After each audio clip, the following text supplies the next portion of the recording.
Chapter 22 of Traditions and Encounters, Reaching Out, Cross-Cultural Interactions. So this is kind of like the real world history because finally we see all these cultures start to converge. So, long-distance trade and travel.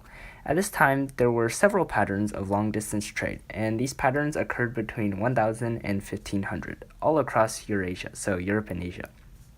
And during this time, there were many different goods traded, but there were primarily luxury goods and bulkier commodities. So luxury goods such as silk and spices traveled over road on land because it was sort of easier and safer to do it that way, and they traveled on the Silk Roads. On the other hand, there were bulkier commodities, so that's the stuff you generally need, so maybe like wheat and barley, that traveled the sea lanes of the Indian Ocean, where it was oftentimes easier and much faster. Also, trading cities and ports grew rapidly along this time, so there were large trading cities that had large communities of foreign merchants. And there are also cities like Malacca in Indonesia, where they were orderly and strategically located because that was like the opening point between the Pacific and the Indian Oceans. And with this, they were able to charge custom fees to sort of make money off the trade coming through. Also, as we talked about last time, the Mongols conquested in the 13th century. They disrupted trade at first, but of course they later restored order and allowed this trade to continue. Also, there was the famous Marco Polo. He was this Venetian traveler to Asia. He basically traveled to the Mongol court of Kublai Khan. You may remember him. He ruled China for the Mongols. And he went back to Venice in around Italy about 17 years later. So he spent quite a long time in China and Asia. And he wrote this narrative about his travels, and it was a bestseller, and it inspired many other Europeans to go out east to China as well. Also at this time, there was political and diplomatic travel. So for example, Mongol and Christian people, they encountered diplomacy across Eurasia in the 13th century, so like Mongols and Western Europeans, they thought about potentially allying themselves against the Muslims who sort of ruled the lands in between these two areas. There's even a pope who tried to invite the Mongols to become Christians, but as we know, the Mongols rejected. Also, the Muslims tried to do a similar thing, so they tried to win allies as well, but ultimately the Mongol Khan in around the Middle East converted to Islam and ended this possible alliance with these Western powers in Europe. Also at this time, there was this famous Moroccan Islamic scholar, really important to know, Ibn Battuta. He basically served as a Qadi, which is like an Islamic judge, to the Sultan of Delhi in India, and he was basically really this prominent figurehead in the Islamic empires at the time. He traveled throughout several islands, and he really just consulted with the Muslim rulers and offered advice on Islamic values to these people. A big thing at this time was also missionary campaigns. So for example, there were Sufi missionaries, and these were Muslims. They visited recently conquered or converted lands to try to win people over. Remember, these were also the people who had the great dances. Also, Christian missionaries in Eastern Europe after 1000 were prominent. One example was John of Monte Corvino. He tried to convert the Mongols and Chinese, but it ultimately didn't win out, and he won few converts. This is, of course, because the Chinese had their own unique cultural traditions, and they weren't really keen on this Western Christianity. Long-distance travel and cross-cultural exchanges occurred a lot too, so science, ideas, art, and music. And there was new technology spread by travelers. Especially important for them was the magnetic compass, so they wouldn't get lost. Also, new crops at this time were important, introduced to sub-Saharan Africa. And also sugarcane. So it originated in Southwest Asia and North Africa, but it spread throughout, and eventually the Europeans got hold of it, and it became this big crop for them and really important in world history in general. Basically, they spread it all over the Mediterranean, and they even operated plantations that used the first instance of European big slave labor with Muslim captives and Africans. And also there were important technologies such as gunpowder. So the Chinese developed it in secret, but of course the Mongols, when they captured the Chinese, they sort of let all this technology out. They diffused it to the east, and these Mongol armies decided to use it, so they used it for catapults and early cannons, and it changed warfare dramatically because now it was a lot deadlier than like swords and spears. Crisis and recovery. So at this time there was a big problem, and that was the Bubonic Plague. So the plague started in China, and it was basically the crisis of the 14th century. There were problems because like the global climate cooled, so like a little ice age. There was declining productivity in these regions, and also famine was becoming prevalent. So this plague started in southwest China and spread really rapidly because, it was this big plague.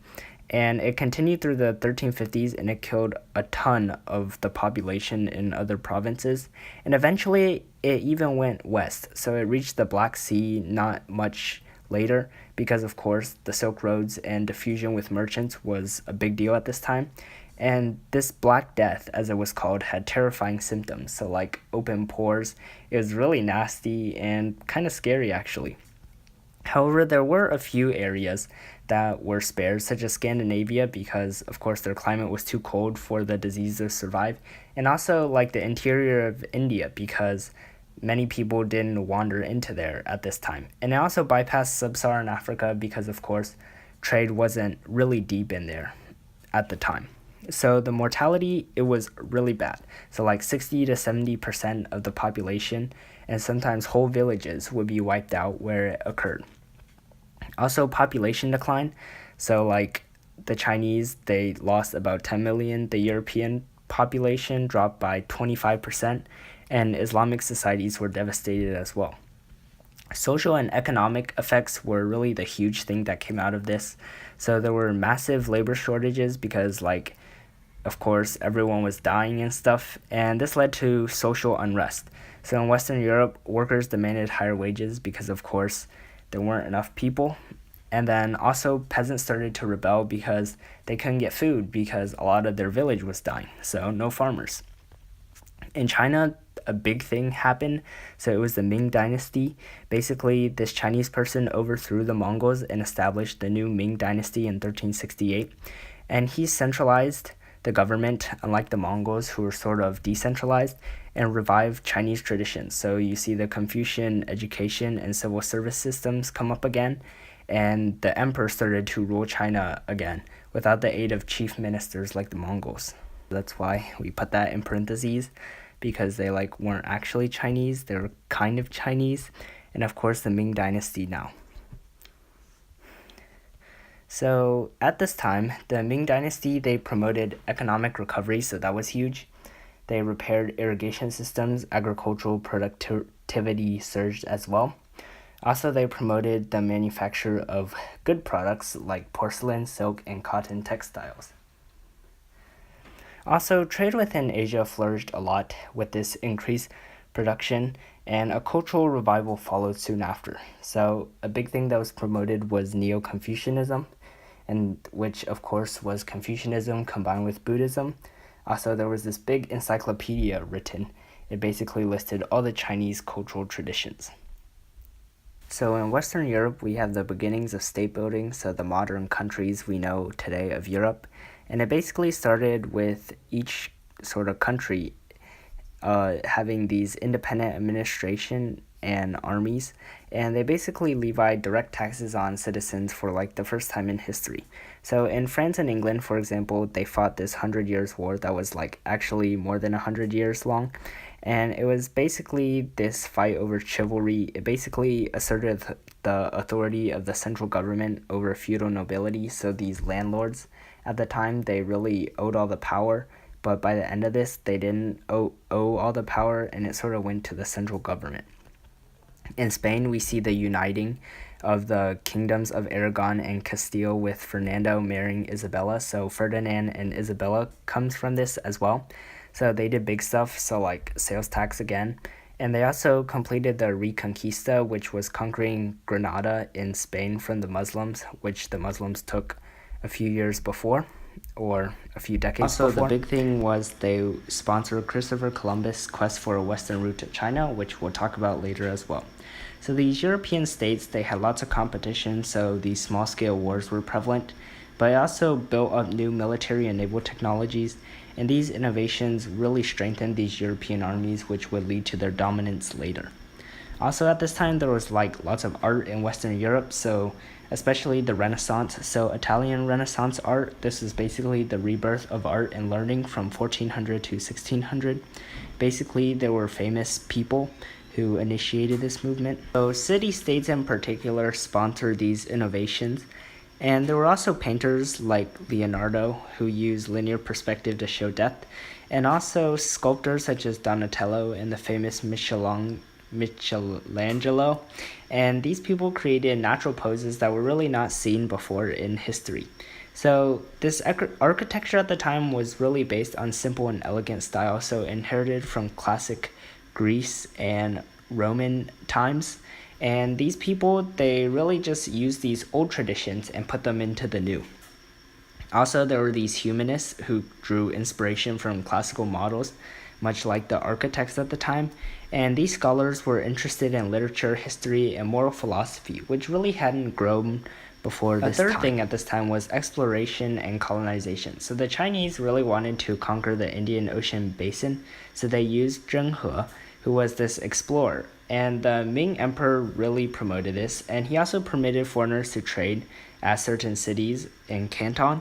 And he basically used a refurbished navy and sent these large expeditions to the Indian Ocean basin, really to help control foreign trade and impress foreign peoples to be Chinese. So it could really help the Chinese cause. So this admiral's ships were really big. They were really the largest marine crafts in the world, and he visited many places around the world, mostly in the Indian Ocean area. So with this Chinese naval power, most of the voyages were diplomatic with exchanging gifts, but sometimes it was also militaristic. So he used force to impress these foreign powers, and especially the coastal pirates who didn't want to submit to him. And these expeditions really helped enhance the Chinese reputation in the Indian Ocean basin, further solidifying their sort of might as the central kingdom. And by the end of the voyages in 1433, the Confucian mission ministers who ruled really mistrusted these foreign alliances that were struck up earlier, and they wanted these resources to not go to sea travel, but instead toward agriculture and the defense of northern borders, because there were invaders again. And because they really supported these peasants, and this is what they really felt should be done.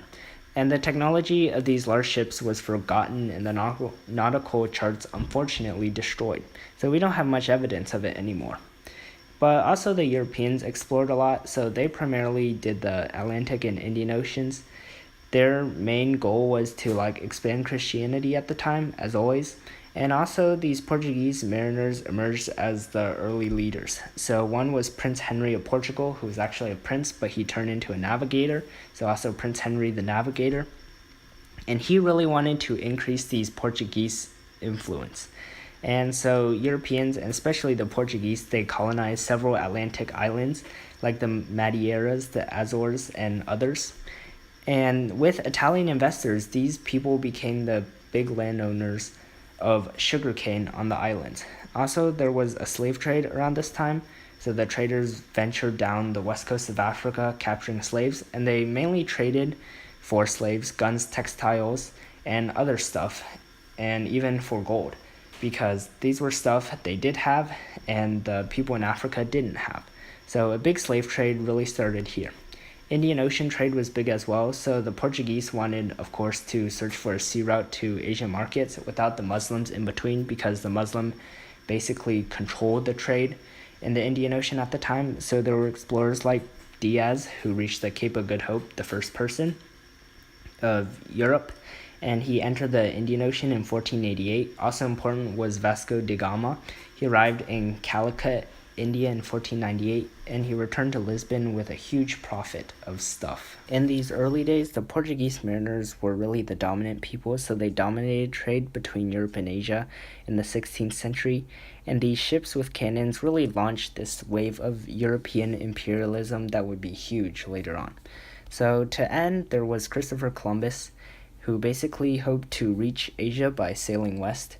He basically had this plan rejected by the Portuguese king. Well, you can read the rest. The story is really famous. And there were also explorers from other countries, so like Ferdinand Magellan. he represented Spain, so he tried to circumnavigate the world, and he did it, well, at least his crew did it. He died in the Philippines, unfortunately, but his crew carried on. And also, there was James Cook from Great Britain. He is basically credited with founding Australia, so there's a big one there as well. So, in conclusion, this has been Chapter 22, Reaching Out, Cross-Cultural Interactions, talking all about the trade and cross-cultural connections in this time in history. Thanks so much for watching, and hope to see you in the next one.